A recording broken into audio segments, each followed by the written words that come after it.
महाराष्ट्र से दूर रहे योगी आदित्यनाथ, बीजेपी के सहयोगी चेतावनी से एनडीए में फूट।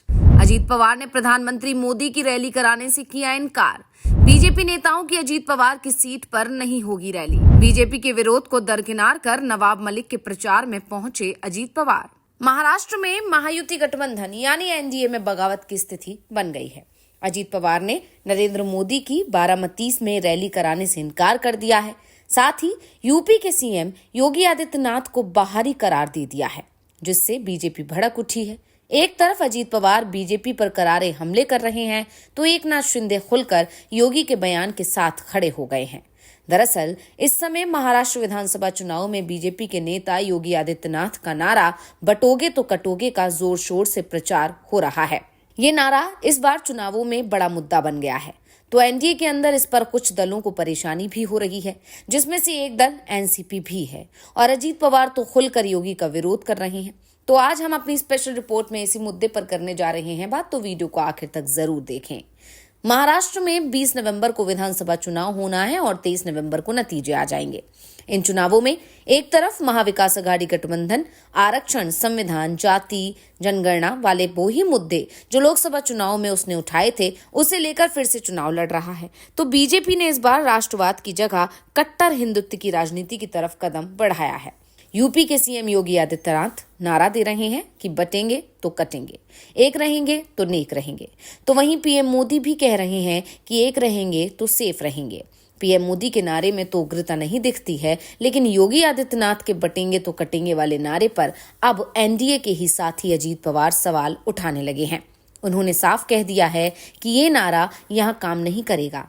अजीत ने कहा कि महाराष्ट्र शिवाजी, अंबेडकर, शाहू जी महाराज की धरती है।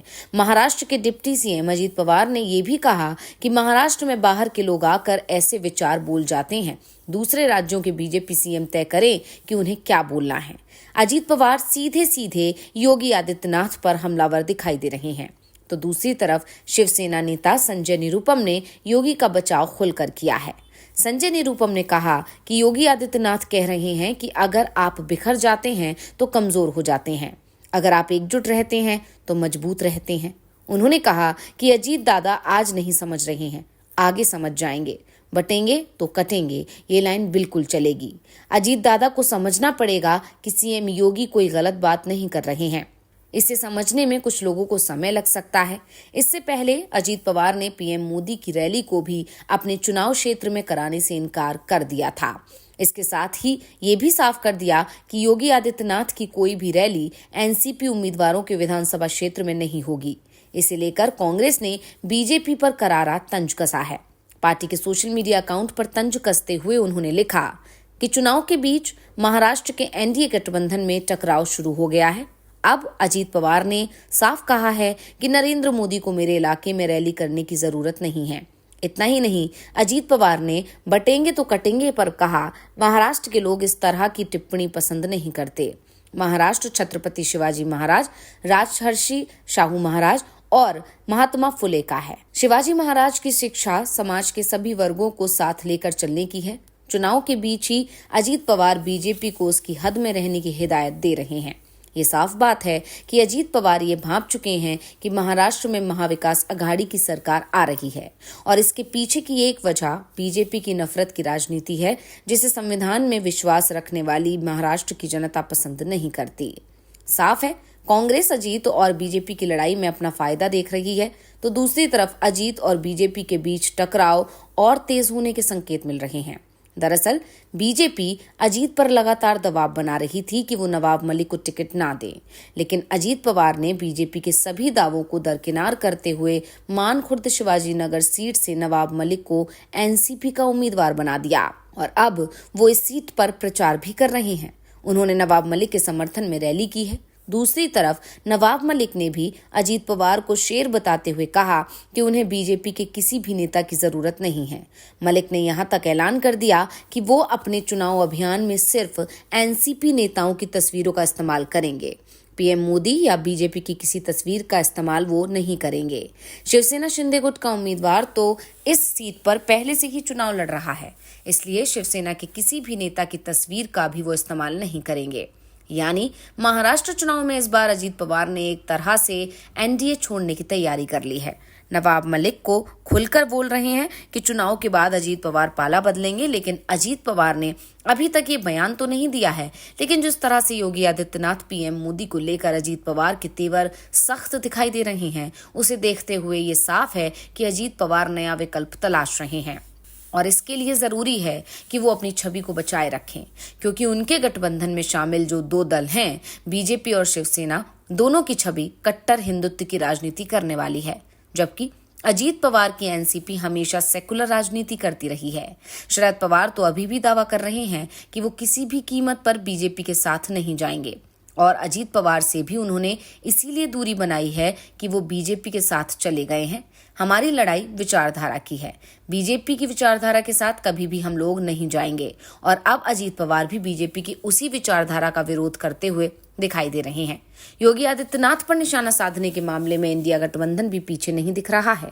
उद्धव गुट के नेता और सांसद संजय राउत ने कहा कि महाराष्ट्र में ये सब नहीं चलेगा, लोकसभा में भी नहीं चला और अब विधानसभा चुनाव में भी नहीं चलेगा। महाराष्ट्र में ना तो कोई बटेगा ना कोई कटेगा। उन्होंने कहा कि बीजेपी खुद बट गई है, इसलिए दिन भर बटने और कटने की बात करते हैं। बीजेपी का अपना परिवार एक नहीं है, योगी और मोदी का परिवार खुद बटा हुआ है। ये लोग क्या बटने वाले की बात करते हैं। महाराष्ट्र की जनता को पता है कि ये सब बीजेपी की चाल है। वहीं आरजेडी नेता तेजस्वी यादव ने सीएम योगी के बटेंगे तो कटेंगे वाले नारे पर कहा कि जो लोग नफरत की राजनीति करते हैं, जनता उन्हें जवाब देगी। अयोध्या का परिणाम क्या हुआ था, ये शायद बीजेपी के लोग भूल गए। भगवान राम ने अयोध्या में इंडिया ब्लॉक को आशीर्वाद दिया था। यानी एक तरह से कहा जाए तो बीजेपी अब सहयोगियों के निशाने पर आ गई है और सहयोगियों में खासकर अजीत पवार खुलकर अपना विरोध जता रहे हैं और उनके यही बयान, उनके यही तल्ख तेवर बता रहे हैं कि उन्होंने प्लान भी तैयार कर रखा है।